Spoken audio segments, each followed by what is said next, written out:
Hola a todos, bienvenidos hoy a nuestro podcast Escuchamos. Hoy nos encontramos Siria Fischtel y Ricardo Quiroz y vamos a hablar un poco sobre la cultura purépecha. Hola Siria, ¿cómo estás?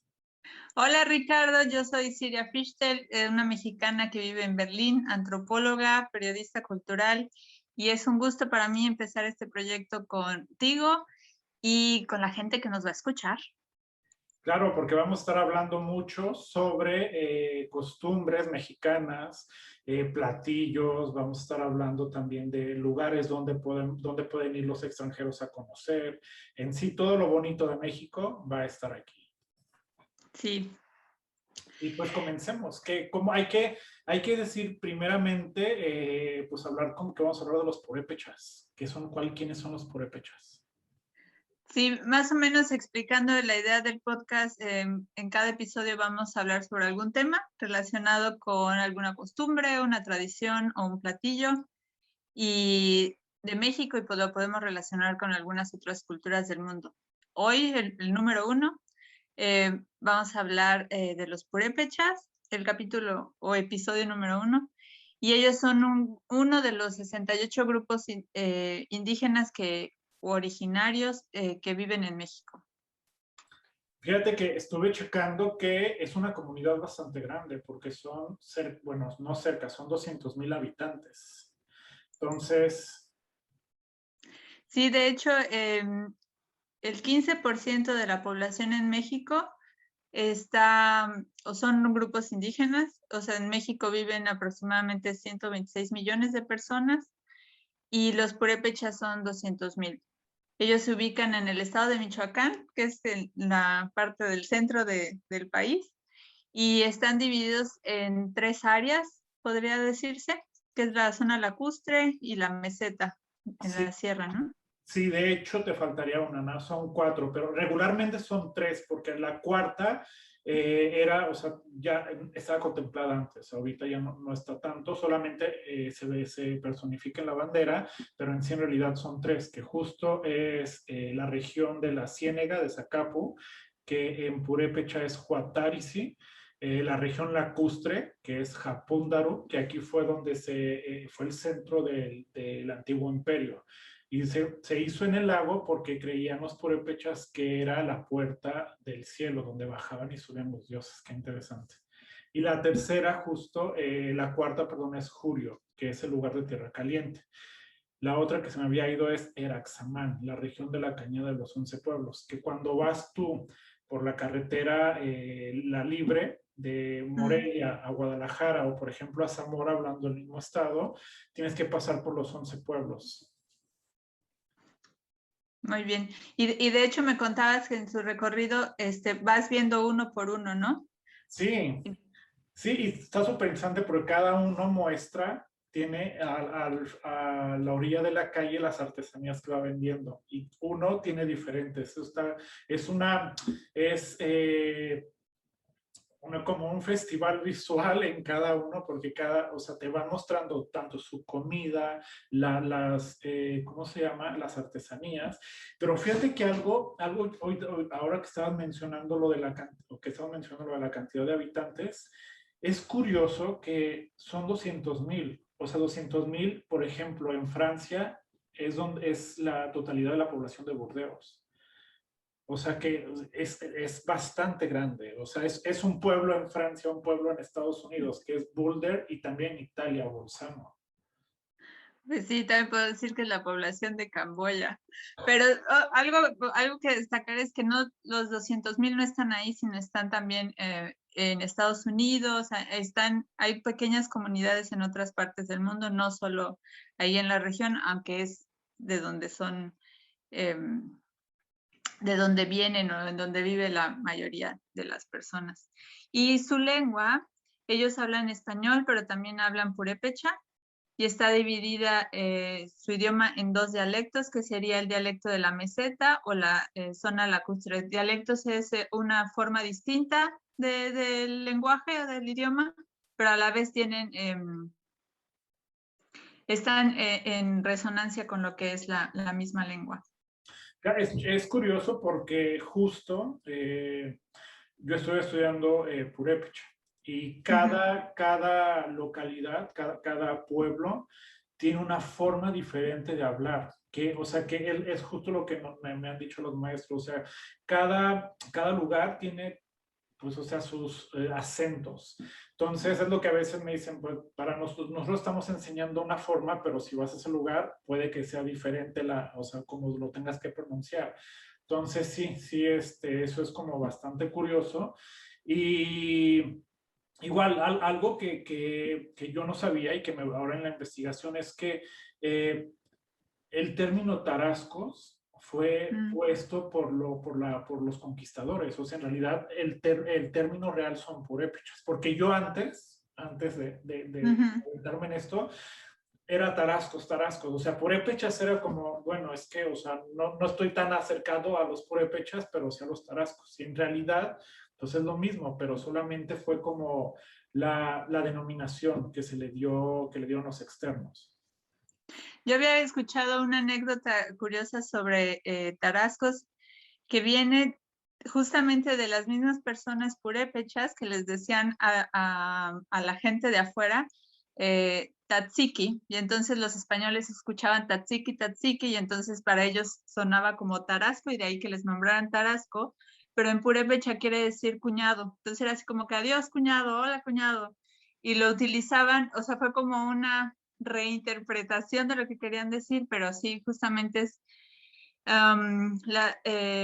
un nombre que no les gusta, que no es bien visto porque justamente es el nombre que viene de fuera.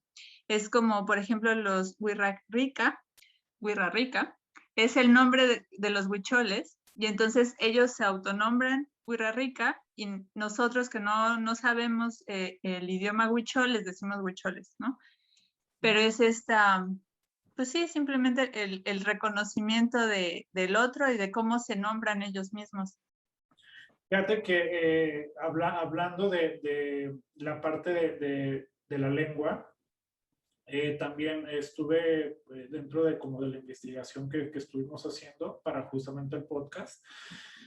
Di con que en los años 40 la misma comunidad no quería que sus hijos estudiaran purépecha.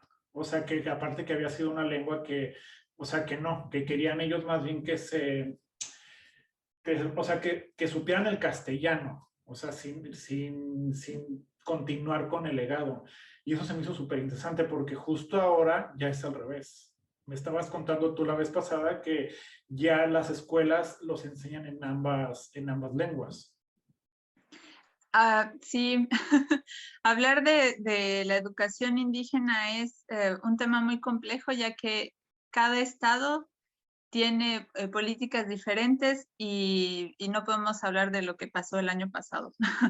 Entonces, cada estado, por ejemplo, tiene diferentes modelos de educación indígena, y hay unos estados en los que la carga académica está en español y tienen 1 hora de lengua indígena, y hay otros estados que tienen, por ejemplo, la carga académica en la lengua de la localidad y 1 hora de español, ¿no? Para conocer. Y hay otras comunidades, por ejemplo, al norte de Veracruz, donde la gente, su segunda lengua es el inglés, porque tienen relación, por ejemplo, con Estados Unidos, o parte de la comunidad vive en Estados Unidos, y la tercera sería el español. Entonces, es un tema muy complejo, pero sí hay programas de educación, y también creo que a partir de los 80 se empezó esta resurrección o orgullo de aprender la lengua, de ver que sirve, que justamente un idioma es un mundo, y es un mundo que no tenemos que olvidar, ¿no? Y también otra cosa, por ejemplo, en el sur de Veracruz que hacen, que siento que es muy lindo, es que ellos hablan un náhuatl y un tipo de náhuatl, y algo que se me hace muy interesante es que es la lengua materna y es la lengua que se habla en las casas, y es la lengua que se comunican con las abuelas y con las mamás, pero no es el idioma que se utiliza para cuestiones, por ejemplo, burocráticas, o para las fiestas, para cuestiones externas. Entonces, para la escuela ellos estudian en español, hacen sus trámites, su acta de nacimiento, su cartilla, etcétera, en español, pero la lengua que utilizan en el cotidiano para comer, para desayunar, para platicar las historias de vida o de su cotidiano es el náhuatl. Entonces, son personas que deciden justamente vivir una vida bilingüe y está bien, ¿no? Sí, de hecho, creo que esa parte se me hace muy interesante porque al final hay un mundo afuera o sea, que tiene reglas. O sea, que es, por ejemplo, cuando nosotros que somos mexicanos, que llegamos a un lugar que hablan un idioma diferente, tú en Berlín, yo en Estados Unidos y nuestro productor en Londres, que tú puedes hablar en tu casa español, pero los procesos burocráticos, todo tiene que ser en el idioma donde estás. Entonces, al final es captar el mundo, o sea, es parte de captar el mundo de afuera. Sí, y también creo que hay lenguas para ciertas cosas, que el inglés te sirve para describir ciertos aspectos que el alemán no funciona. Y sí, o sea, para cuestiones del corazón a mí me funciona el español, pues el que más utilizo. Y para los purépechas, el otro día estuve leyendo unos poemas purépechas y sí dije, quiero aprender la lengua para saber escribir poemas. Qué cosas, o sea, qué cosas tan bellas. Pero bueno, nos vamos a un corte y seguimos regresando para hablar de los roles que tienen dentro de la familia.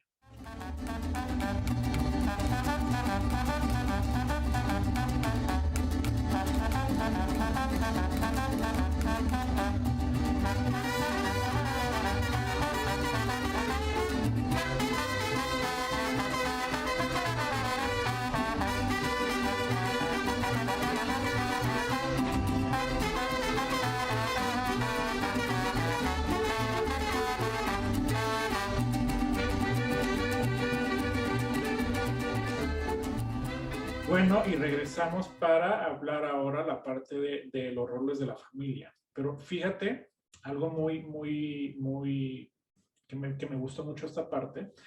Hay una leyenda que se habla en el texto La relación de Michoacán, donde dice que la cultura purépecha vino de las 7 cuevas, que ahí fue donde Ticateme los guió y se asentaron en Zacapu. Pero lo más curioso es que esta misma leyenda se tiene con los incas, que mucha de la vida nació de las cuevas, o sea, el origen de la vida también fue por las cosas de las cuevas.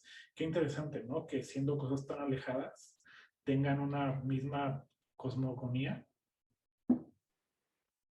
Sí, pero ahí yo te preguntaría, porque también, por ejemplo, los nahuas, hay un códice justamente que va explicando como la generación o la creación del pueblo que vienen de estas cuevas y van justamente peregrinando,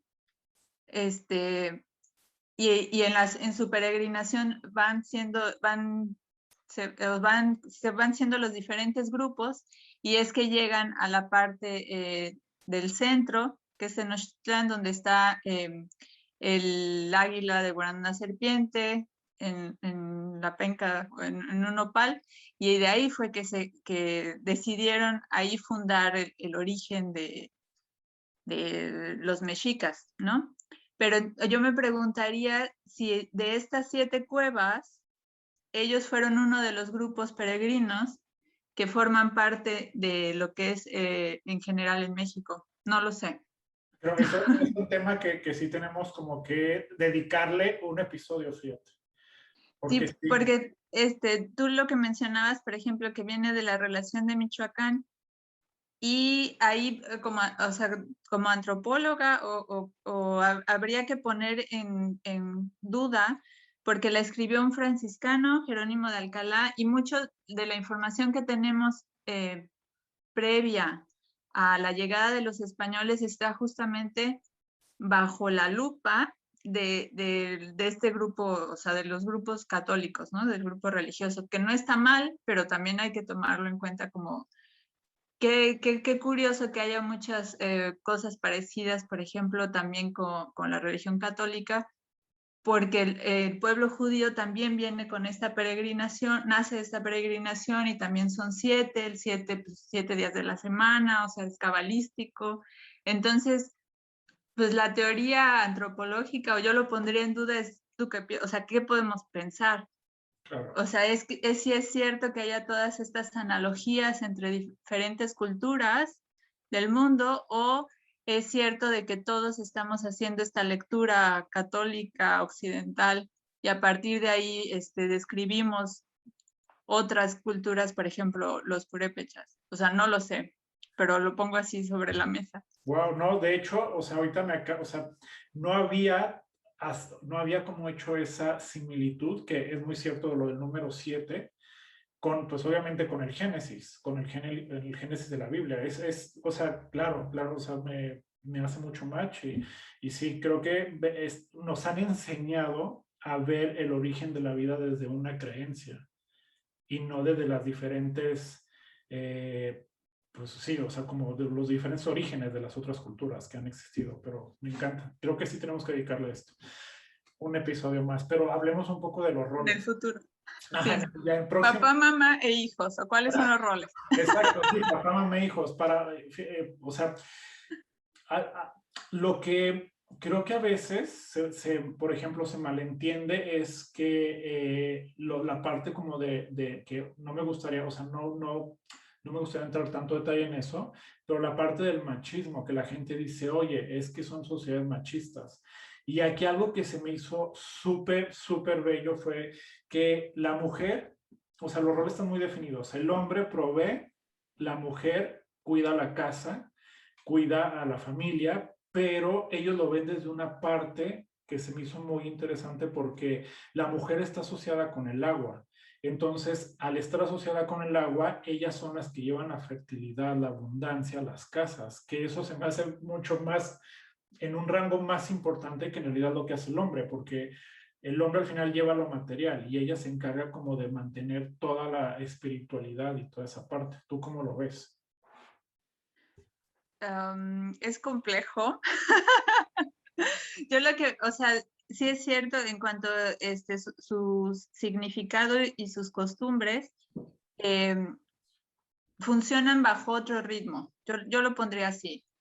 O sea, tienen unas necesidades distintas a las personas que viven en la ciudad, tienen unos ritmos distintos y de ahí que responda a una lógica diferente. Pero, no, pero, y porque, por ejemplo, también las mujeres indígenas en las comunidades nahuas se ven como el fuego y el calor del hogar.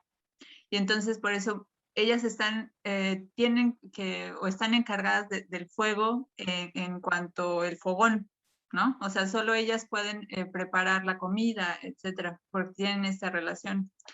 Pero, pero no sé, yo les preguntaría a las mujeres purépechas actualmente, ellas qué piensan. Porque justo hace poco estaba escuchando una mujer en Oaxaca. Ella es zapoteca y ella estaba diciendo, está bien tener usos y costumbres y respetar como estas tradiciones, ¿no? Que tenemos, pero también tenemos que recordar que vivimos en un estado de derecho y tenemos educación y tenemos libertad. Entonces, lo mejor, ella decía lo que decía, es mejor poder decidir, ¿no? Y entonces como mujeres no siempre estar en la casa, sino decidir si quiero estar en la casa o quiero estar afuera, ¿no? Si quiero estar en la cancha de básquet de la plaza principal del pueblo jugando, o si realmente quiero dedicarme a ir por la leña y prender el fogón. Sería como, yo pondría esto, o sea, si tienen la decisión, pues que mejor, y preguntarles a ellas cómo lo viven. Sí, de hecho, fíjate que no estaría mal tener una invitada, una el maestra de purépecha, que es una cocinera tradicional. Eh, Y maestra de purépecha. Maestra de purépecha y aparte, o sea, ella vive entre Morelia, que es ya una ciudad, y entre o sea, su lugar de origen. O sea, ella está conectada con ambas culturas. Y sí sería como muy interesante ver cómo una mujer, justo lo que dices, cómo puede jugar con estas dos partes. O sea, cómo decidir, eso se me hace interesante. Entonces, fíjate que algo que también es, los niños juegan un papel también muy importante dentro de las fiestas o de la vida diaria, porque nos decían, hay muchas veces que en las fiestas de las ciudades no llevan a niños porque los niños estorban, o sea, los niños hacen Mm. guerra. Y acá no, o sea, los niños son parte, se les involucra desde chicos a los cantos, a que escuchen, para que justo vayan creciendo con, pues palpando en realidad, como la cultura de donde son. Sí, yo eso yo en México sí fui educado un poco así, veía a los niños así de que no te muevas, no hagas, ten cuidado, estate quieto, siempre como ese control y no dejar al niño jugar y ser niño.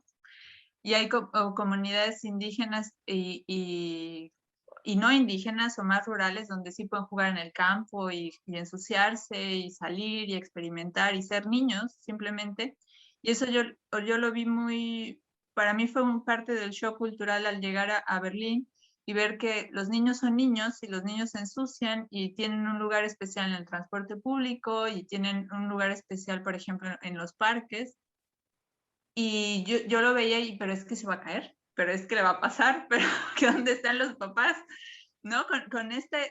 Pues sí, con estas creencias que me venían de mi ciudad y de mi familia, y los veo acá y son niños y juegan y tienen como este papel, pues en la familia, ¿no?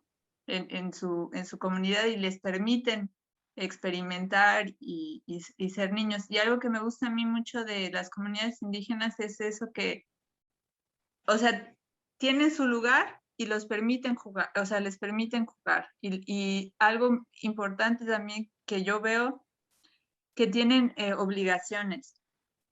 Entonces, por el hecho de ser niño, no significa